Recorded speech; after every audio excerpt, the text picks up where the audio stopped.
نحمده ونصلي على رسوله الكريم اما بعد فاعوذ بالله من الشيطان الرجيم بسم الله الرحمن الرحيم رب اشرح لي صدري ويسر لي امري واحلل عقدة من لساني يفقهوا قولي وجاءت سكرة الموت بالحق ذلك ما كنت منه تحيد آ پہنچی موت کی سختی ساتھ حق کے، یہی ہے جس سے تو بھاگتا پھرتا تھا۔ موت اس دنیا میں انسان کی زندگی کے خاتمے کا نام ہے۔ دنیا میں جو بھی انسان آیا ہے اسے ایک دن واپس ضرور جانا ہے۔ یہ انسان کی زندگی کا سب سے بڑا حادثہ ہے، جس کے بعد اس دنیا سے اس کا تعلق منقطع ہو جاتا ہے اور ایک نئی زندگی جو برزخ کی زندگی کہلاتی ہے وہ شروع ہو جاتی ہے۔ قیامت کے زلزلے کے ساتھ ہی یہ زندگی بھی ختم ہو جائے گی، پھر ایک نیا دور شروع ہوگا جس کی کامیابی اور ناکامی کا انحصار انسان کے اپنے اعمال پر ہوگا۔ ہم میں سے کوئی نہیں جانتا کہ اس کی موت کب آئے گی، لیکن ہم سب اسی دن کی طرف دوڑ رہے ہیں۔ ایسی صورتحال میں اصل کرنے کا کام اس دن کی تیاری کرنا ہے، تاکہ اس کے بعد جب ہم مالک کائنات کے سامنے پیش ہوں تو کوئی شرمندگی نہ ہو۔ موت کے بعد انسان اکیلا رہ جاتا ہے۔ موت انسان کو ہر چیز سے جدا کر دیتی ہے۔ موت ہر انسان کا پیچھا کر رہی ہے، مگر انسان اسے ہی بھولے ہوئے ہے۔ ضرورت اس بات کی ہے کہ ہم اس آخری وقت کو روزانہ یاد کریں اور اس کی تیاری میں لگے رہیں۔ وجاءت سکرۃ الموت بالحق ذلک ما کنت منہ تحید، یہ سورۃ قاف کی آیت نمبر 19 ہے، جس میں انسان سے خطاب ہے کہ انسان خواہ کتنی بھی لمبی زندگی چاہے، لیکن ایک دن موت آ پہنچتی ہے۔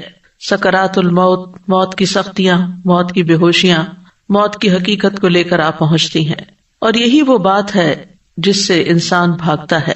موت کا ذکر نہیں سننا چاہتا، موت سے فرار حاصل کرنا چاہتا ہے، لیکن موت اس کو آ پکڑتی ہے۔ یہاں بنیادی طور پر جان کنی کے وقت انسان کی کیا حالت ہوگی اس کو بھی بیان کیا گیا ہے۔ وجاءت سکرۃ الموت بالحق، یعنی ہر انسان کے لیے موت کی سختی اور شدت اور اس کا چمٹنا اور اس کی تکلیف، یہ سب کچھ حق کے ساتھ مل کر آ چکا ہے، اور اس میں کوئی شک نہیں اور اس کے ساتھ کوئی جھوٹ نہیں ہے۔ سکرہ کیا چیز ہے؟ یہ وہ سختی ہے جو عقل کو ختم کر دیتی ہے۔ سکر کے بارے میں راغب الاصفہانی کہتے ہیں، یہ ایسی حالت ہوتی ہے جو انسان اور اس کی عقل کے درمیان حائل ہو جاتی ہے، یعنی انسان کی عقل ماری جاتی ہے، اور اکثر یہ چیز نشہ پیدا کرنے والے مشروب میں استعمال کی جاتی، یعنی انسان ہوش میں نہیں رہتا، جیسے کوئی ڈرنک ہو گیا ہو۔ سکر کو غصے کے معنی میں بھی استعمال کیا جاتا ہے، بس کہا جاتا ہے کہ غصے، عشق، تکلیف اور اونگ نے نشے میں ڈال دیا، یعنی انسان کی مت ماری گئی۔ اور سکرۃ الموت یہ وہ غشی ہے جو تکلیف سے پیدا ہوتی ہے۔ کہتے ہیں یہاں اس سے مراد موت کی سختیاں ہیں، یعنی موت کی سکرات مراد ہے، یعنی موت کی تکلیف سے غشی طاری ہو جاتی ہے، کیونکہ روح کا کھینچا جانا، موت کی شدت کا اترنا، روح کا روندے جانا شدید تکلیف کا ہونا ہے، اور یہ روندے جانا روح کا اور یہ تکلیف موت کے وقت نازل ہوتی ہے۔ موت کی یہ سختیاں ہر انسان کو بے ہوشی میں ڈال دیتی ہیں اور اس کی عقل ختم کر دیتی ہیں، انسان پر غالب آ جاتی ہیں۔ اور بالحق کا معنی ہے موت ایک حقیقت ہے جو حقیقت اس وقت سامنے آ گئی۔ ایک اور قول ہے کہ آخرت کا معاملہ برحق ہے، یہاں تک کہ وہ انسان کے لیے موت کے وقت واضح ہو جاتا ہے، اس کو اپنی آنکھوں سے دیکھ لیتا ہے۔ ایک اور قول یہ بھی ہے کہ وہ چیز حق ہے جس طرف انسان کا معاملہ لوٹ کر جاتا ہے، یعنی خوش نصیبی کی طرف یا بدبختی کی طرف۔ تو بہرحال موت کی سختی برحق ہے۔ انسان جب تک زندہ ہوتا ہے اس کے اقوال، اس کے افعال لکھے چلے جاتے ہیں تاکہ ان پر اس کا محاسبہ کیا جا سکے، پھر اس کو موت آ جاتی ہے۔ پھر یہ وہ موت ہے جس کو وہ حق کے ظاہر ہوتے ہی دیکھ لیتا ہے، یعنی اس کی حقیقت سامنے آتے ہی اس کا مشاہدہ کرتا ہے اور اس کو اسی صورت میں دیکھتا ہے جس صورت میں اللہ نے اس سے وعدہ کیا ہے۔ اور ایک قول یہ بھی ہے کہ یہاں حق سے مراد بذات خود موت ہے۔ اس کو حق اس لیے کہا گیا ہے کہ ہر انسان موت کا حقدار ہوتا ہے، یا آخرت کے گھر کا جو کہ برحق ہے اور اس کی طرف اس کو منتقل ہونا ہے۔ ذالک ما کنت منہ تحید، یہی وہ چیز ہے، یعنی موت جو ہر زندہ چیز کی انتہا ہے۔ ما کنت منہ تحید، جس سے تم بھاگتے تھے، جس سے تم کتراتے تھے، اپنی زندگی میں اس سے فرار حاصل کرتے تھے، یعنی کوئی بھی چیز جس سے یہ انسان کو احساس ہونے لگے کہ اس کو کھانے سے موت آ سکتی ہے یا اس بیماری سے موت آ سکتی، تو انسان اس سے بھاگ جاتا ہے، اس کے قریب نہیں پھٹکتا. انسان کو اپنی جان بہت پیاری ہوتی ہے اور ہر اس چیز سے انسان بھاگتا ہے جس سے موت کا اس کو اندیشہ ہو. تو یہی بات یہاں کہی گئی کہ یہی وہ چیز ہے جس کو پیش تو آنا تھا لیکن تم اس سے بھاگتے رہے. جب کوئی بندہ کسی چیز سے ایک جانب ہو کر دور چلا جاتا ہے تو اس وقت کہا جاتا ہے حاد فلان عن الشیء یحیدہ حیدۃ. تو بہرحال انسان جب موت دیکھتا ہے تو پھر نہ بھاگ سکتا ہے، نہ کوئی مدد دے سکتا ہے، نہ اس سے خلاصی ممکن ہے. ابن عباس اس کا معنی یہ کرتے ہیں کہ یہی وہ چیز ہے جس کو تو ناپسند کرتا تھا. ہم میں سے ہر شخص موت کو ناپسند کرتا ہے اور اس کا سامنا نہیں کرنا چاہتا، لیکن موت تو ایک حقیقت ہے، ہر جان نے مرنا ہے. اللہ سبحانہ وتعالیٰ فرماتے ہیں کل نفس ذائقۃ الموت ثم الینا ترجعون. ہر جان موت کو چکھنے والی ہے، پھر تم ہماری ہی طرف لوٹائے جاؤ گے. موت کا فرشتہ مقرر کر دیا گیا ہے. سورۃ السجدہ میں آتا ہے قل یتوفاکم ملک الموت الذی وکل بکم ثم الی ربکم ترجعون. کہہ دو کہ موت کا فرشتہ جو تم پر مقرر کیا گیا ہے تمہاری جانیں قبض کر لیتا ہے، پھر تم اپنے رب کی طرف لوٹائے جاتے ہو. موت سے فرار ممکن نہیں ہے. سورۃ الجمعہ میں آتا ہے قل ان الموت الذی تفرون منہ فانہ ملاقیکم ثم تردون الی عالم الغیب والشہادۃ فینبئکم بما کنتم تعملون. کہہ دو بلا شبہ وہ موت جس سے تم بھاگتے ہو یقیناً وہ تم سے ملنے والی ہے. یعنی انسان جتنا بھی بھاگ لے لیکن وہ تو سامنے سے آ رہی ہے. پھر تم ہر پوشیدہ اور ظاہر چیز کو جاننے والے کی طرف لوٹائے جاؤ گے تو وہ تمہیں بتائے گا کہ تم کیا کچھ کرتے رہے ہو. یعنی موت کس لیے رکھی گئی؟ تاکہ یہ دیکھا جائے کہ موت سے پہلے کی زندگی میں انسان نے کیا کام کیے ہیں، ان کا حساب کیا جائے اور اس پر اس کو جزا یا سزا دی جائے. کوئی بھی ذی روح موت سے نہیں بچ سکتا، کوئی بھی. سورۃ النساء میں آتا ہے اینما تکونوا یدرککم الموت ولو کنتم فی بروج مشیدہ. جہاں کہیں بھی تم ہو موت تمہیں آ ہی لے گی، خواہ تم مضبوط قلعوں میں محفوظ ہو جاؤ، موت وہاں بھی پہنچ جائے گی. یعنی کیسی بھی خوراک کھا لو، کیسے بھی گھر میں رہ لو، کیسے بھی علاج کروا لو، کیسی بھی سہولتیں تمہیں میسر ہو، لیکن موت جس وقت آنی ہے وہ آ جائے گی، کوئی اس سے بچ نہیں سکتا. وَلَن يُؤَخِّرَ اللَّهُ نَفْسًا إِذَا جَاءَ أَجَلُهَا وَاللَّهُ خَبِيرٌ بِمَا تَعْمَلُونَ. اور اللہ کسی جان کو ہرگز مہلت نہیں دے گا جب اس کا وقت آ گیا، اور اللہ اس سے پوری طرح باخبر ہے جو تم کر رہے ہو. یعنی تمہارے روزمرہ کے اعمال بھی اللہ تعالیٰ کے سامنے ہیں. انس رضی اللہ عنہ سے روایت ہے، وہ کہتے ہیں کہ فاطمہ رضی اللہ تعالیٰ عنہا نے کہا جب رسول اللہ صلی اللہ علیہ وسلم نے موت کی شدت محسوس کی، جو بھی محسوس کی، تو فاطمہ رضی اللہ عنہا کہنے لگی ہائے تکلیف، یعنی ہائے میرے باپ کو تکلیف ہو رہی ہے. رسول اللہ صلی اللہ علیہ وسلم نے فرمایا اے میری بیٹی، تمہارے باپ پر وہ وقت آ گیا ہے کہ اللہ اس سے کسی کو بھی چھوڑنے والا نہیں قیامت کے دن کی ملاقات کے لیے، کیونکہ اللہ سے ملاقات اس کے بعد ہی ہو سکتی ہے. انبیاء سارے کے سارے دنیا سے چلے گئے. رسول اللہ صلی اللہ علیہ وسلم نے فرمایا جبریل میرے پاس آئے اور کہا اے محمد صلی اللہ علیہ وسلم، جیسے چاہو زندگی گزارو، بالآخر تو مرنا ہے. جس کو چاہو اپنا محبوب بنا لو، یقیناً تجھے بالآخر اس سے جدا تو ہونا ہے. یعنی ایک نہ ایک دن وہ ساری چیزیں جن کو ہم بہت عزیز رکھتے ہیں، جو ہماری بہت پسندیدہ ہیں، چاہے انسان ہے یا غیر انسان، وہ سب کو چھوڑنا تو ہے ہی. موت انسان کو گھیرے ہوئے ہے. عبداللہ رضی اللہ عنہ کہتے ہیں کہ نبی صلی اللہ علیہ وسلم نے ایک سکوئر بنایا، 4 کونوں والا خط کھینچا، پھر اس کے درمیان یعنی سینٹر میں ہاف کر کے ایک خط کھینچا جو اس سکوئر سے باہر نکل رہا تھا. اس کے بعد درمیان والے خط کے اس حصے میں جو چوکٹے کے درمیان میں تھا چھوٹے چھوٹے بہت سے خطوط کھینچے، اندر اس کے لکیریں لگائیں، اور پھر فرمایا یہ انسان ہے اور یہ اس کی موت ہے جو اسے گھیرے ہوئے ہے، اور یہ جو بیچ کا خط باہر نکلا ہوا یہ اس کی امید ہے، یعنی اسکوئر سے باہر جو نکلا ہوا ہے، اور یہ جو چھوٹے چھوٹے خط اس کے اوپر ہیں، اس لکیر کے اوپر، یہ اس کی دنیاوی مشکلات ہیں. یعنی اسکوئر ہے، درمیان میں ایک لکیر ہے جو اسکوئر سے باہر نکل رہی ہے، اس لکیر کے اوپر چھوٹے چھوٹے اپوزٹ سائڈ پر لکیریں لگی ہوئی ہیں، اور یہ اس کی مشکلات ہے. یعنی انسان یوں جا رہا ہے، پھر ایک رکاوٹ آتی ہے، پھر اس کو پار کرتا، پھر اگلی آ جاتی، پھر اگلی، پھر اگلی، پھر اگلی، موت تک یہی ہوتا ہے. لیکن پھر بھی وہ امید نہیں ہارتا، وہ چاہتا ہے کہ لمبی عمر جیے، اور اس چوکٹے سے باہر بھی اس کی امیدیں جا رہی ہیں. بس جب انسان ایک مشکل سے بچ کر نکلتا ہے تو دوسری میں پھنس جاتا ہے، اور دوسرے سے نکلتا ہے تو تیسری میں پھنس جاتا ہے.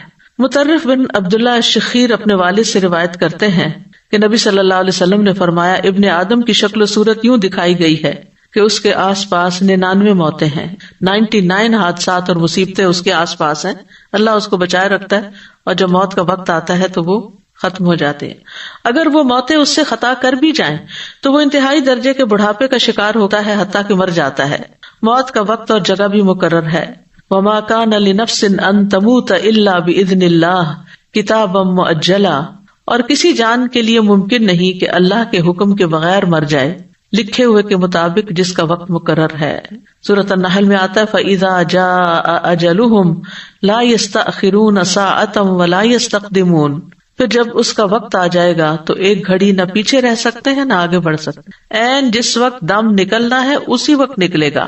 مطر بن اقامس کہتے ہیں کہ رسول اللہ صلی اللہ علیہ وسلم نے فرمایا جب کسی خاص جگہ میں کسی کو موت دینے کا فیصلہ کر دیا جاتا ہے تو وہ جگہ اس کے لیے محبوب بنا دی جاتی ہے اور وہاں اس کی کوئی ضرورت پیدا کر دی جاتی. اور پھر انسان کیا کرتا ہے، ہم دیکھتے ہیں، ہمارا مشاہدہ ہے کہ انسان اس جگہ پہنچ جاتا ہے یا کوئی ایکسیڈنٹ ہو جاتا ہے یا پھر ویسے بیماری کوئی آ جاتی ہے اور پھر وہ موت آ جاتی ہے. وہ تو ایک بہانہ ہوتا ہے، لیکن یہ کہ جو تکلیف آنی ہے انسان کو پتہ بھی نہیں چلتا اور انسان سے وہی غلطی ہوتی ہے جس سے وہ عرصہ دراز سے بچ رہا ہوتا ہے. کتنی بیماریاں اچانک حملہ کرتی ہیں، پھر انسان کہتا ہے یہ فلاں چیز کھا لی، فلاں کام کر لیا، فلاں وجہ بن گئی، لیکن یہ سب بہانے ہیں. اصل تو یہ ہے کہ موت کا وقت اور جگہ مقرر ہے. موت سب سے خوفناک مصیبت ہے. شداد بن اوس کہتے ہیں کہ مومن کے لیے موت دنیا اور آخرت کی سب سے زیادہ خوفناک اور ہولناک مصیبت ہے، اور یہ ہانڈیوں کے جوش کھانے سے زیادہ شدید ہے. اگر کسی میت کو قبر سے زندہ کر دیا جائے اور وہ قبر سے اٹھ کھڑا ہو اور وہ دنیا والوں کو موت کی حقیقت بتائے تو وہ زندگی سے فائدہ نہ اٹھا سکے، نہ نیند کی لذت حاصل کر سکے. یعنی اگر مرنے والا یہ بتائے کہ کیسی کیسی تکلیف ہوتی ہے تو دنیا کی جتنی بھی انجوائمنٹس ہیں جینے والوں کی سب ختم ہو جائیں. موت کے وقت 3 مصیبتیں ہوتی ہیں. نمبر 1 روح کھینچنے کی سختی، کہ جسم کے روئے سے روح نکلتی ہے. نمبر 2 موت کے فرشتے کی صورت کو دیکھنا اور وہ خوف جو اس فرشتے کو دیکھ کر پیدا ہوتا ہے. یعنی جو فرشتہ سامنے آ جاتا ہے جان نکالنے کے لیے تو اسے دیکھ کے انسان ڈر جاتا ہے. نمبر 3 ان 2 فرشتوں کو دیکھنا جو حفاظت پر مامور ہیں، وہ بھی اس وقت نظر آتے ہیں. تو انسان کے لیے چونکہ پہلا ایکسپیرینس ہوتا ہے فرشتوں کو دیکھنے کا، آخرت میں تو دیکھیں گے ہی، لیکن موت پہلا انسیڈنٹ ہوتا ہے جس میں انسان فرشتوں کو اپنی نیکڈ آئیز کے ساتھ دیکھتا ہے، تو یہ اس کے لیے بہت شاکنگ ہوتا ہے اور اس کو خوف دلاتا ہے. پھر موت کی کیفیات میں پنڈلی سے جڑ جاتی ہے. قرآن مجید میں آتا ہے کلا اذا بلغت التراقی وقیل من راق وظن انہ الفراق والتفت الساق بالساق الی ربک یومئذ المساق. ہرگز نہیں، وہ وقت یاد کرو جب جان ہنسلیوں تک پہنچ جائے گی اور کہا جائے گا ہے کوئی جو دم کرے، یعنی جان حلق تک پہنچ جائے گی تو انسان کہے گا ہے کوئی دم کرے، کیونکہ گلے میں اٹک رہا ہے کچھ، اور وہ یقین کر لے گا کہ یقیناً یہ جدائی ہے، یعنی دم گھٹ رہا ہے تو اب مرنے کا ہی وقت آ گیا ہے. اور پنڈلی کے ساتھ لپٹ جائے گی، اٹھانے کی ہمت ہی نہیں ہوگی، ادھر ادھر ہو ہی نہیں سکے گا انسان، اب ٹانگیں ہی جڑ جائیں گی. اس دن تیرے رب ہی کی طرف روانگی ہے. جان پاؤں سے نکلنا شروع ہوتی ہے، پھر آہستہ آہستہ پنڈلیوں میں آتی ہے، پھر گھٹنوں میں، پھر پیٹ میں، اس طرح ہاتھوں سے، بازوؤں اور پاؤں اور بازوؤں دونوں کی طرف سے، ہاتھوں کی طرف سے بالآخر اس کے گلے میں آ کے اٹک جاتی ہے اور پھر وہاں سے ایک دم نکل جاتی ہے. فلولا اذا بلغت الحلقوم وانتم حينئذ تنظرون ونحن اقرب الیہ منکم ولکن لا تبصرون فلولا ان کنتم غیر مدینین ترجعونها ان کنتم صادقین. پھر ایسا کیوں نہیں ہوتا کہ جب جان ہنسلی کو پہنچ جاتی ہے اور اس وقت تم دیکھ رہے ہوتے ہو، اور ہم اس وقت تم سے بھی زیادہ اس جان کے نزدیک ہوتے ہیں لیکن تم دیکھ نہیں سکتے. پھر اگر تم کسی کے محکوم نہیں، یعنی کسی کا تم پہ حکم نہیں چلتا، تم اپنی مرضی کے خود ہی مالک ہو، اگر تم اپنی بات میں سچے ہو تو اس جان کو لوٹا کیوں نہیں لیتے؟ یعنی اگر تمہاری قابلیت اتنی زیادہ ہے اور اپنے آپ کو بڑی چیز سمجھتے ہو تو پھر اپنی روح کو واپس لے آؤ، دوبارہ زندہ ہو جاؤ. لیکن یہ تمہارے بس کی بات نہیں. پھر یہ بھی یاد رہے کہ موت کے وقت فرشتے آتے ہیں جان نکالنے کے لیے. جان ایسے نہیں کہ اڑ کے کہیں چلی جاتی روح ہماری، بلکہ باقاعدہ فرشتے اس کو وصول کرتے ہیں. قرآن مجید میں آتا ہے کاش تم دیکھتے ظالم لوگ موت کی سختیوں میں جب ہوتے ہیں اور فرشتے اپنے ہاتھ پھیلائے ہوئے ہوتے ہیں، کہتے ہیں نکالو اپنی جانیں، آج تمہیں ذلت کا عذاب دیا جائے گا اس کے بدلے جو تم اللہ پر ناحق باتیں کہتے تھے اور تم اس کی آیات سے تکبر کرتے تھے۔ پھر اسی طرح یہ ہے کہ کسی کی بھی موت کی خبر سنتے ہیں تو انسان گھبرا اٹھتا ہے، اس کا دل چھوٹا ہوتا ہے، لیکن انسان اس سے بچ نہیں سکتا۔ موت کا وقت ایک تکلیف کا وقت ہے۔ شداد بن اوس کہتے ہیں کہ موت دنیا اور آخرت میں مومنوں پر بہت ہولناک مصیبت ہے۔ موت آریوں کے چیرنے سے بھی زیادہ سخت ہے، کہ جیسے کسی کا جسم کاٹا جا رہا ہو، کینچیوں کے کاٹنے سے بھی زیادہ شدید ہے، ہانڈیوں میں کسی چیز کے جوش کھانے سے بھی زیادہ سخت ہے۔ اگر کسی آدمی کو دوبارہ زندہ کیا جائے پھر وہ دنیا والوں کو موت کی تکلیف کے بارے میں بتا دے تو لوگ اپنی زندگیوں سے فائدہ نہ اٹھا سکیں اور نہ نیند کی لذت حاصل کر سکیں۔ ابن سعد نے عوانہ بن حکم سے روایت کرتے ہوئے اپنی کتاب میں بیان کیا ہے، وہ کہتے ہیں کہ عمرو بن العاص کہا کرتے تھے کہ مجھے تعجب ہے اس شخص پر جس پر موت نازل ہو جائے اور اس کی عقل بھی کام کر رہی ہو تو وہ اس کو بیان کیوں نہیں کرتا۔ پھر جب ان پر موت واقع ہوئی تو ان کے بیٹے عبداللہ نے کہا، ابا جان آپ کہا کرتے تھے تعجب ہے اس آدمی پر جس پر موت نازل ہو اور اس کی عقل بھی کام کر رہی ہو تو وہ موت کی حقیقت کیوں نہیں بتاتا، بس آپ ہمارے لیے موت کی حقیقت کو بتائیے۔ انہوں نے کہا، اے بیٹے موت اس سے بڑی ہے کہ اس کو بیان کیا جائے، لیکن میں موت کا کچھ حال بیان کرتا ہوں۔ مجھے ایسے لگ رہا ہے کہ میری گردن پر رضوہ پہاڑ رکھا ہوا ہے، مجھے ایسے لگ رہا ہے کہ میرے پیٹ پہ کانٹے ہیں، اور مجھے ایسے لگ رہا ہے گویا کہ میری روح سوئی کے سوراخ سے نکل رہی ہے، یعنی اتنی تھوڑی تھوڑی کر کے باہر نکل رہی ہے۔ بہرحال ہر انسان کو موت کی سختی لاحق ہوتی ہے، لیکن ہر انسان کی موت کی شدت اور موت کی سختی کے ہلکا ہونے میں فرق ہوتا ہے، اور اکثر ایسا ہوتا ہے کہ مومنوں پہ یہ سختیاں ہلکی ہوتی ہیں، کافروں پر شدید ہوتی ہیں۔ انبیاء کے لیے موت کی سختیوں کو بڑھا دیا جاتا ہے تاکہ ان کے لیے ان کا اجر بڑھایا جا سکے۔ پرہیزگاروں اور بدبختوں اور نیک اور برے آدمی کے درمیان موت کے وقت فرق ہوتا ہے۔ ہم کہتے کہ یہ دونوں برابر نہیں ہیں، کافر اور فاجر اور موت کی سختی بہت زیادہ جھیلتے ہیں جبکہ مومن پہ اتنی سختی نہیں ہوتی، تو روح نکلنے کے ساتھ ساتھ اس کی رگیں اور اعصاب ٹکڑے ٹکڑے ہوتے رہتے ہیں۔ تو یہ ایک چیز ہے، اور دوسری چیز یہ کہ کافر و فاجر کی موت کی سختیاں آزمائش اور ناراضگی اور شدت اور عذاب اور عبرت ہیں، اور جہاں تک مومن پرہیزگار کا تعلق ہے تو یہ اللہ کا عطیہ اور نعمت اور رحمت ہے کہ اس سختی کی وجہ سے گناہ مٹا دیے جاتے ہیں یا اس کے درجات بلند کر دیے جاتے ہیں۔ مومن کو تو ایک کانٹا بھی چبھے تو اس کے گناہ معاف ہوتے ہیں۔ ذکوان کہتے ہیں کہ حضرت عائشہ کہا کرتی تھی، وفات کے وقت رسول اللہ صلی اللہ علیہ وسلم کے سامنے ایک بڑا پیالہ تھا یا چمڑے کی تھیلی تھی جس میں پانی تھا، آپ اپنے دونوں ہاتھ اس برتن میں ڈالتے اور پھر اپنے ہاتھوں کو اپنے چہرے پر ملتے اور فرماتے، لا الہ الا اللہ، یقیناً موت میں سختی ہوتی ہے۔ پھر اپنا ہاتھ اٹھا کر فرمانے لگے، پھر رفیق الاعلی، یہاں تک کہ آپ کی روح قبض کر لی گئی اور آپ کا ہاتھ جھک گیا۔ موت کی شدت کو برا نہیں سمجھنا چاہیے، یعنی اگر آپ دیکھیں کہ کوئی مریض ہے، بہت وقت لگ گیا ہے اس کو اس اسٹرگل میں، تو اس کو برا نہ سمجھے کہ ضرور یہ کوئی برا آدمی ہوگا تو اس وجہ سے اس کے ساتھ یہ ہو رہا ہے۔ حضرت عائشہ کہتی ہیں کہ نبی صلی اللہ علیہ وسلم کی وفات ہوئی تو آپ میری ہنسلی اور ٹھوڑی کے درمیان سر رکھے ہوئے تھے۔ جب سے میں نے نبی صلی اللہ علیہ وسلم پر موت کی سختی دیکھی ہے اس کے بعد میں موت کی سختی کو کسی کے لیے برا نہیں سمجھتی۔ یعنی آپ تو سب سے زیادہ نیک انسان تھے لیکن موت کی تکلیف سے گزرے، تو اگر کسی اور پر بھی یہ تکلیف آتی ہے تو اس کا یہ مطلب نہیں کہ ضرور وہ کوئی برا آدمی ہے تو اس لیے اس کو زیادہ تکلیف آ رہی ہے۔ اب سوال یہ پیدا ہوتا ہے کہ موت کی سختی کا سبب کیا ہے، یعنی اتنی شدید کیوں ہے؟ ابن حجر کہتے ہیں کہ موت کی سختی مرتبے کے کم ہونے پہ دلالت نہیں کرتی، بلکہ وہ مومن کے لیے یا تو اس کی نیکیوں میں اضافہ کرتی ہے یا اس کے گناہوں کا کفارہ ہوتی ہے، اور انسان جب اللہ کے پاس پہنچتا ہے تو بالکل صاف ستھرا ہو کر۔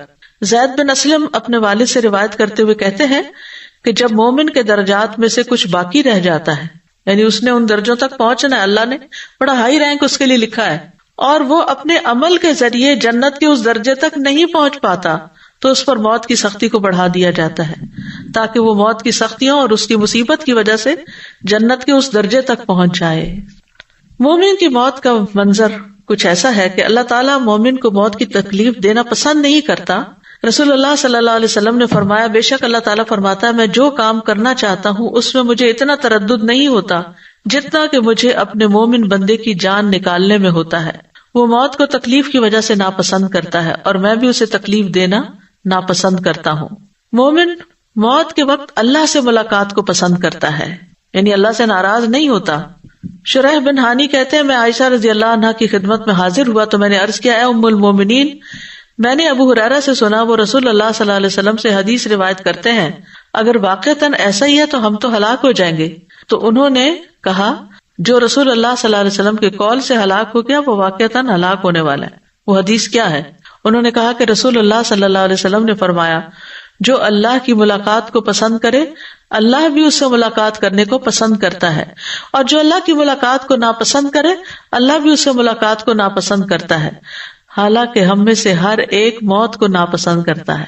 تو عائشہ رضی اللہ تعالیٰ عنہا نے کہا کہ رسول اللہ صلی اللہ علیہ وسلم نے اسی طرح فرمایا تھا، لیکن اس کا مطلب وہ نہیں جس کی طرف تم چلے گئے ہو، بلکہ جب آنکھ پھٹ جاتی ہے، سینے میں گڑگڑاہٹ پیدا ہو جاتی ہے، رونگٹے کھڑے ہو جاتے ہیں، انگلیاں اکڑ جاتی ہیں، بس اس موقع پر جو اللہ سے ملاقات کرنے کو پسند کرے اللہ بھی اس سے ملاقات کرنے کو پسند کرتا ہے، اور جو اللہ سے ملاقات کرنے کو ناپسند کرے اللہ بھی اس سے ملاقات کرنے کو ناپسند کرتا ہے.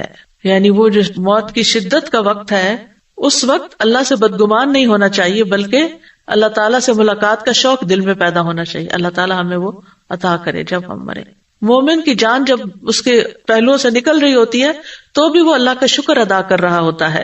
ابن عباس کہتے ہیں کہ رسول اللہ صلی اللہ علیہ وسلم نے فرمایا یقیناً مومن کے ہر حال میں خیر ہے، اس کی جان اس کے دو پہلوؤں سے نکل رہی ہوتی ہے اور وہ اللہ عز و جل کی تعریف کر رہا ہوتا ہے.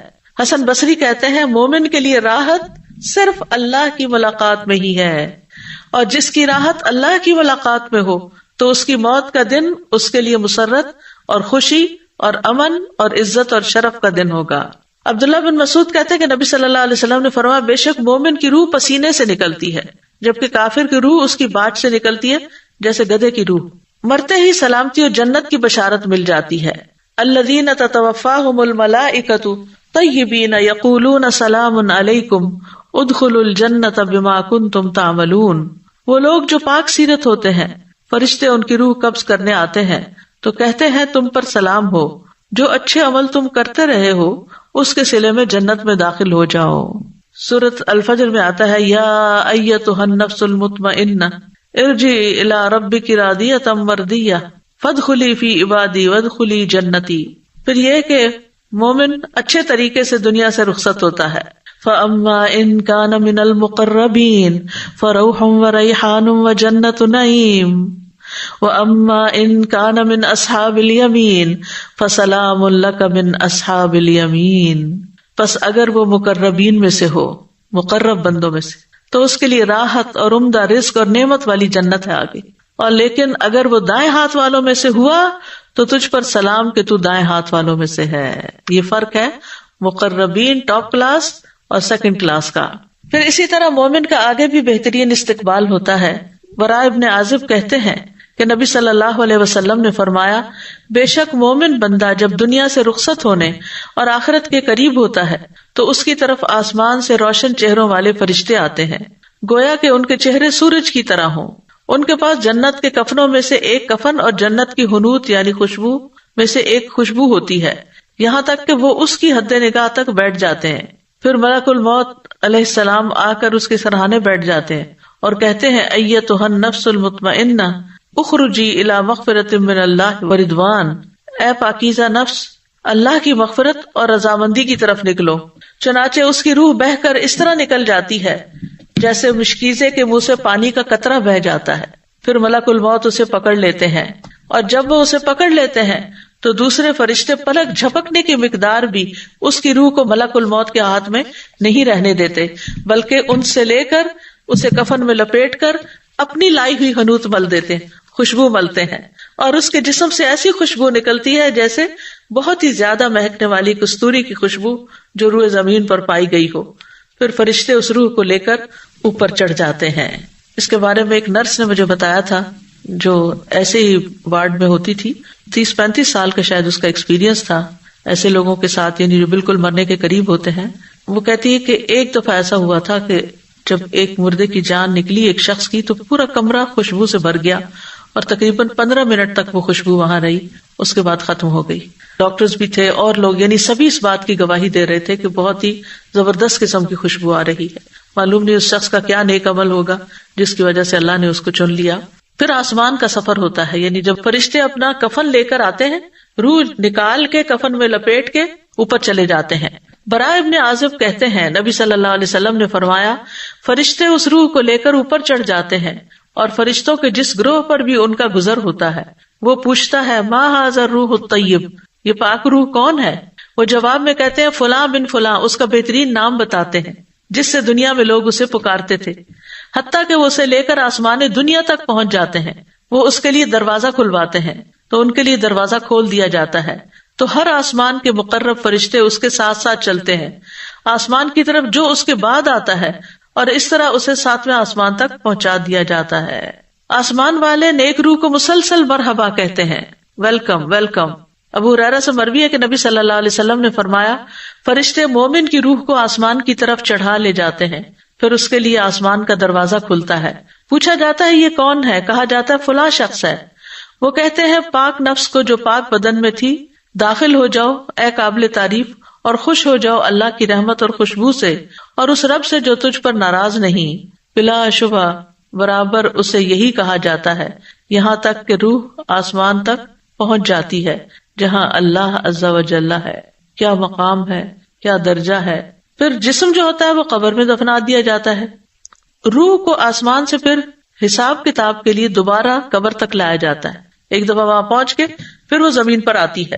براء ابن عازب کہتے ہیں نبی صلی اللہ علیہ وسلم نے فرمایا، جب روح کو 7ویں آسمان تک لے جایا جاتا ہے تو اللہ عز و جل فرماتا ہے، میرے بندے کا نام اعمال علیین میں لکھ دو اور اسے واپس زمین کی طرف لے جاؤ، کیونکہ میں نے اپنے بندوں کو زمین کی مٹی سے پیدا کیا، اسی میں لوٹاؤں گا اور اسی سے دوبارہ نکالوں گا۔ چنانچہ اس کی روح جسم میں واپس لوٹا دی جاتی ہے۔ ہاں، شہید کی روح جو ہے وہ جنت کے باغوں میں کھاتی پیتی رہتی ہے۔ مومن میت کا جلد قبر کی طرف جانے کی خواہش کرنا۔ ابو سعید خدری کہتے ہیں کہ نبی صلی اللہ علیہ وسلم فرمایا کرتے تھے کہ جب جنازہ رکھا جاتا ہے پھر لوگ اسے کاندھوں پر اٹھاتے ہیں، اس وقت اگر مرنے والا نیک ہوتا ہے تو کہتا ہے قدمونی قدمونی، مجھے جلدی لے چلو، مجھے جلدی لے چلو، یعنی مجھے میرے انجام تک پہنچاؤ۔ دفنائے جانے کے بعد بھی باہر والوں کے قدموں کی چاپ سنتی ہے میت۔ انس رضی اللہ عنہ سے روایت ہے کہ نبی صلی اللہ علیہ وسلم نے فرمایا، آدمی جب قبر میں رکھا جاتا ہے اور دفن کر کے اس کے ساتھی پیٹ موڑ کر رخصت ہوتے ہیں تو وہ ان کے جوتوں کی آواز بھی سنتا ہے، کیونکہ بائی دیٹ ٹائم روح واپس آ چکی ہوتی ہے۔ قبر کی زندگی، قبر آخرت کی منزلوں میں سے سب سے پہلی منزل ہے۔ حضرت عثمان سے روایت ہے کہ رسول اللہ صلی اللہ علیہ وسلم نے فرمایا، قبر آخرت کی پہلی منزل ہے، اگر وہاں نجات مل گئی تو اس کے بعد سارے مراحل آسان ہو جائیں گی، اور اگر وہاں نجات نہ ملی تو اس کے بعد سارے مراحل دشوار ہو جائیں گے۔ اور رسول اللہ صلی اللہ علیہ وسلم نے فرمایا، اللہ کی قسم میں نے جتنے منظر دیکھے ہیں، قبر کا منظر ان میں سب سے زیادہ ہولناک ہے۔ پھر قبر کے اندر سوال کیے جاتے ہیں، مرنے والا کہتا ہے مجھے چھوڑ دو، میں نماز پڑھ لوں۔ وہ کہتے ہیں کہ یقیناً تم ایسا کرو گے، پہلے ہمیں اس کے بارے میں خبر دو جس کے بارے میں ہم تم سے سوال کر رہے ہیں، ٹھہر جاؤ، تم جاؤ گے لیکن پہلے ہمارے سوالوں کا جواب دو۔ قبر کے سوال مومن کے لیے تو آسان ہے، لیکن غیر مومن کے لیے وہ سوال بہت مشکل ہے۔ آپ صلی اللہ علیہ وسلم نے فرمایا، جب لوگ واپس چلے جاتے ہیں میت کو دفنا کر تو میت ان کے قدموں کی آہٹ سنتی ہے، جبکہ اس سے پوچھا جا رہا ہوتا ہے، اے فلاں تیرا رب کون ہے، تیرا دین کیا ہے، اور تیرا نبی کون ہے؟ فرمایا اس کے پاس 2 فرشتے آتے ہیں، اسے بٹھا دیتے ہیں اور کہتے ہیں، من ربک، تمہارا رب کون ہے؟ وہ کہتا ربی اللہ۔ پھر پوچھتے ہیں، ما دینک، تمہارا دین کیا ہے؟ وہ کہتا دین الاسلام، میرا دین اسلام ہے۔ وہ پوچھتے ہیں، ما ھذا الرجل الذی بعث فیکم، یہ کون آدمی ہے جو تمہیں مبعوث کیا گیا تھا؟ وہ کہتا ہے ہوا رسول اللہ صلی اللہ علیہ وسلم، وہ اللہ کے رسول ہیں۔ پھر وہ کہتے ہیں، وما یدریک، تجھے یہ باتیں کہاں سے پتہ چلی؟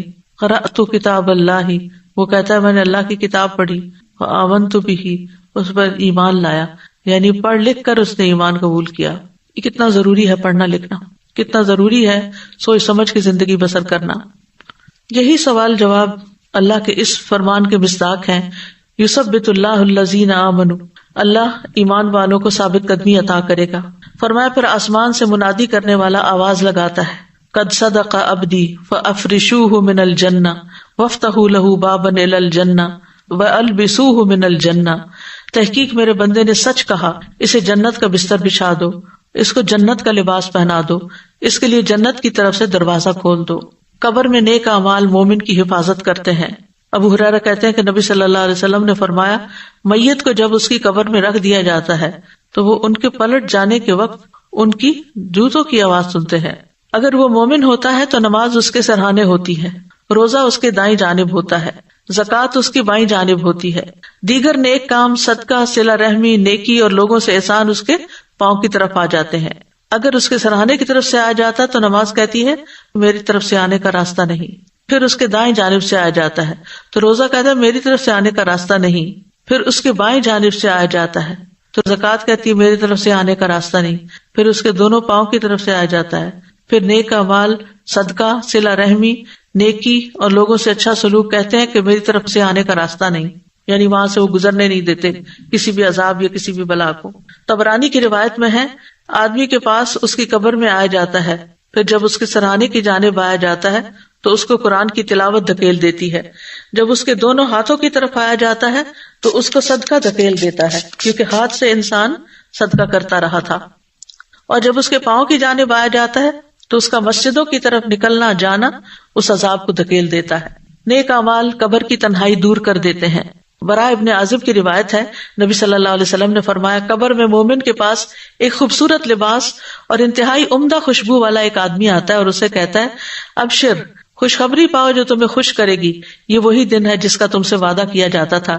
وہ اس سے پوچھتا ہے تم کون ہو، تمہارا چہرہ ہی خیر کا پتہ بتا رہا ہے۔ وہ جواب دیتا ہے، انا عملک الصالح، میں تمہارا نیک عمل ہوں۔ اس پر وہ کہتا ہے، میرے رب قیامت ابھی قائم کر دے تاکہ میں اپنے گھر والوں اور مال میں واپس لوٹ جاؤں۔ تو نیک اعمال جو اخلاص کے ساتھ کیے ہوئے ہوں کتنے ضروری ہیں، وہی ساتھ جانے ہیں، باقی تو آل اولاد اور مال جو ہے وہ واپس پیچھے ہی رہ جاتا ہے۔ لیکن ہمارا زیادہ وقت مال اور اولاد اور ان چیزوں میں لگتا ہے، جبکہ نیک اعمال کے لیے ہم اس طرح وقت نہیں نکالتے جس طرح نکالنا چاہیے۔ مومن کے لیے قبر روشن اور وسیع ہو جاتی ہے، 14ویں کے چاند کی طرح کی روشنی کر دی جاتی ہے، 70 ہاتھ قبر کشادہ کر دی جاتی ہے، اس پر سبزے سے بھر دی جاتی ہے اس دن تک کے لیے جب وہ اٹھائے جائیں گے۔ صبح و شام جنت میں اس کا ٹھکانہ دکھایا جاتا ہے، جنت کا دروازہ کھولا جاتا ہے جس سے اس کی خوشی اور سرور میں اضافہ ہو جاتا ہے۔ جنت کا کھانا بھی ملتا ہے۔ جو نیک لوگ ہوتے ہیں، یعنی جتنے زیادہ اللہ کے فرما بردار اور نیک اعمال والے، ان کی اتنا ہی اعزاز اور تکریم۔ وہ گھر والوں کو خبر دینے کی تمنا کرتا ہے کہ میرے پیچھے والوں کو بتا دیا جائے۔ مومن کو سکون کی نیند سے سلا دیا جاتا ہے، لیکن غیر مومن کی موت کا منظر بہت ہی ہولناک ہے۔ مرتے وقت اس کی سزائیں کیا ہوتی ہیں؟ اگر وہ جھٹلانے والے گمراہوں میں سے ہو تو کھولتا ہوا پانی اس کی مہمانی ہوگی اور وہ دوزخ میں دھکیل دیا جائے گا۔ یہ سورۃ الواقعہ میں آتا ہے۔ فرشتے جو آتے ہیں ان لوگوں کے پاس جو اپنی جانوں پر ظلم کرتے ہیں تو وہ ہتھیار ڈال دیتے ہیں، کہتے ہیں ہم تو برے کام نہیں کر رہے تھے۔ فرشتے کہتے ہیں کیوں نہیں، جو کچھ تم کر رہے تھے اللہ یقیناً اسے خوب جانتا ہے۔ اب جہنم کے دروازوں میں داخل ہو جاؤ، تم ہمیشہ یہاں رہو گے، غرض تکبر کرنے والوں کا انجام بہت برا ہے۔ یہ سورۃ النحل کی آیتوں کا ترجمہ تھا۔ الانفال میں آتا ہے، کاش آپ اس وقت دیکھتے جب فرشتے ان مقتول کافروں کی روحیں قبض کر رہے تھے تو ان کے چہرے اور ان کی پشتوں پر ضربیں لگا رہے تھے، مار رہے تھے، ان کو کہہ رہے تھے اب جلانے والے عذاب کا مزہ چکھو۔ کافر کی روح لینے کے لیے سیاہ چہروں والے فرشتے اترتے ہیں جن کے پاس ٹارٹ ہوتے ہیں، اور پھر وہ جب جان نکالنے لگتا ہے تو روح دوڑنے لگتی ہے اندر۔ ملک الموت اسے اس طرح کھینچتے ہیں جیسے گیلی اون سے سیخ کھینچی جاتی ہے، پھر اس کو پکڑ لیتے ہیں اور ایک لمحے کے لیے بھی اس کو نہیں چھوڑتے اور اس ٹارٹ میں لپیٹ کے لے جاتے ہیں۔ کافر اللہ کی ملاقات کو پسند نہیں کرتا، مسلسل عذاب ہی کی خبر اس کو ملتی رہتی ہے، خبیث روح سے انتہائی بدبو اٹھتی ہے، آسمان کے دروازے اس کے لیے نہیں کھولے جاتے، آسمان سے سجین میں گرا دیا جاتا ہے۔ فرشتوں کے جس گروہ کے پاس سے گزر ہوتا ہے وہی گروہ کہتا ہے ما ھذا الروح الخبیث، یہ خبیث روح کس کی ہے؟ تو فرشتے اس کو جو اٹھائے ہوئے ہوتے ہیں اس کا بدترین نام بتاتے ہیں جو دنیا میں اس کا کوئی لیتا ہوگا۔ پھر اگر مرنے والا نیک نہیں ہوتا تو قبر میں جانے کی تمنا نہیں کرتا، وہ کہتا ہائے میری بربادی، تم مجھے کہاں لے جا رہے ہو۔ قبر میں سوال جواب کے وقت خوف کی حالت میں اٹھتا ہے اور پھر ہاں ہاں لا ادری کہہ کے جواب دیتا ہے۔ اس کے جواب کی تکذیب کرنے سے جہنم سے لباس اور بستر آتا ہے۔ اس کے جواب پر آسمان سے ایک منادی آواز لگاتا ہے کہ اس نے جھوٹ بولا، اس کے لیے آگ کا بستر بچھا دو، اس کو آگ کا لباس پہنا دو۔ اس کے اعمال انتہائی کبھی شکل میں آ جاتے ہیں، بدصورت آدمی کی شکل میں گندے کپڑے پہن کر جس سے بدبو آ رہی ہوتی ہے، تو پوچھتے تو کون ہے؟ تیرے چہرے سے شر کی خبر معلوم ہوتی ہے۔ وہ جواب دیتا میں تیرا گندا عمل ہوں۔ وہ کہتا ہے میرے رب قیامت کو قائم نہ کر۔ پھر قبر میں انتہائی ہیبت ناک ساتھی ہوتا ہے، یعنی خبیث عمل جو ہے وہ اس کے لیے مسلسل تکلیف کا باعث ہوتا ہے۔ پھر وہاں اندھا بہرا فرشتہ مقرر کر دیا جاتا ہے جس کے پاس لوہے کا ایک گرز ہوتا ہے، اگر وہ پہاڑ پر دے مارے تو ریزہ ریزہ ہو جائے۔ اس کو معیشت اور دن کا سامنا کرنا پڑتا ہے۔ پھر قبر میں کوئی عمل موجود نہیں ہوتا، حسرت کے لیے جنت کا ٹھکانہ دکھایا جاتا ہے، اور قبر میں اس کو نیند کی سی کیفیت ہوتی ہے لیکن ساتھ بچھو اور سانپ وغیرہ کاٹتے رہتے ہیں، تو کہا جاتا ہے منحوس کی سی نیند سو جا۔ پھر موت جو ہے وہ خاتمے کا نام ہے، اور اچھا خاتمہ صرف یہ نہیں کہ انسان اس حال میں مرے جب انسان مسجد میں ہو یا جائے نماز پہ ہو یا قرآن سامنے ہو۔ نبی صلی اللہ علیہ وسلم اپنے بستر پر فوت ہوئے، ابو بکر اپنے بستر پر فوت ہوئے۔ اچھا خاتمہ انسان کا یہ ہے کہ انسان کتاب و سنت پر ہو، تمام چیزوں پر ایمان رکھے جو ایمان لانے والی ہیں، اور ہر اس چیز سے بچے جس سے بچنا ضروری ہے۔ ہم انسان ہیں، کمزور ہیں، ہم سے غلطیاں ہو جاتی ہیں، لیکن بار بار پلٹ آنا چاہیے تاکہ ہمیں موت سے پہلے اطاعت کی توفیق مل جائے۔ حسن خاتمہ اصل میں کیا ہے؟ وہ یہ ہے کہ بندے کو موت سے پہلے اس کی توفیق دے دی جائے کہ وہ ہر اس عمل سے دور ہو جائے جو رب سبحانہ وتعالیٰ کو ناراض کرتا ہے، اور گناہوں اور نافرمانیوں سے توبہ کی توفیق مل جائے، توحید پر خاتمہ ہو، لا الہ الا اللہ پر، موت سے پہلے ہدایت مل جائے۔ حسن خاتمہ کے اسباب کیا ہیں؟ اگر کوئی چاہتا ہے کہ اس کا خاتمہ اچھا ہو تو زندگی میں اللہ کی اطاعت پر قائم رہے اور تقویٰ اپنے اندر پیدا کرتا رہے، اسلام کی حالت پر ثابت قدم رہے، استقامت اختیار کرے، گناہوں سے توبہ میں جلدی کرتا رہے۔ گڑ گڑا کر حسن خاتمہ کی دعائیں ہم سب کو کرنی چاہیے، اور خصوصاً ہم اس آخری عشرے میں اپنی دعاؤں میں یہ بات ضرور یاد رکھیں۔ ظاہر اور باطن میں اپنی اصلاح کی کوشش کرتے رہنا چاہیے، قرآن سے تعلق مضبوط کر لینا چاہیے، اللہ سے حسن ظن رکھنا چاہیے، کثرت سے اللہ کا ذکر کرنا چاہیے۔ برا خاتمہ کیا ہے؟ برا خاتمہ 2 درجوں پر ہے۔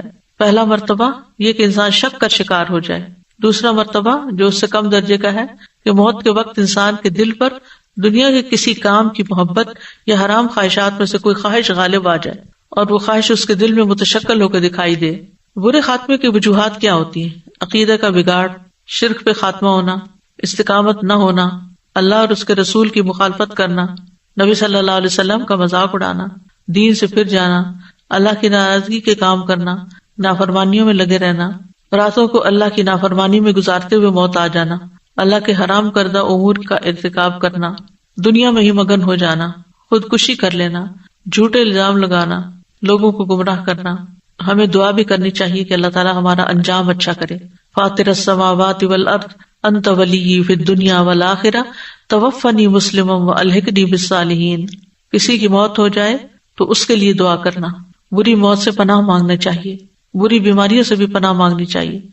اللہ کی راہ میں شہادت کی دعا، اللہم ارزقنی شہادتا فی سبیلک واجعل موتی فی بلد رسولک صلی اللہ علیہ وسلم۔ نیک لوگوں کے ساتھ ملنے کی دعا کرنی چاہیے، رفیق اعلیٰ سے ملنے کی دعا کرنی چاہیے، عذاب قبر سے پناہ مانگنا چاہیے۔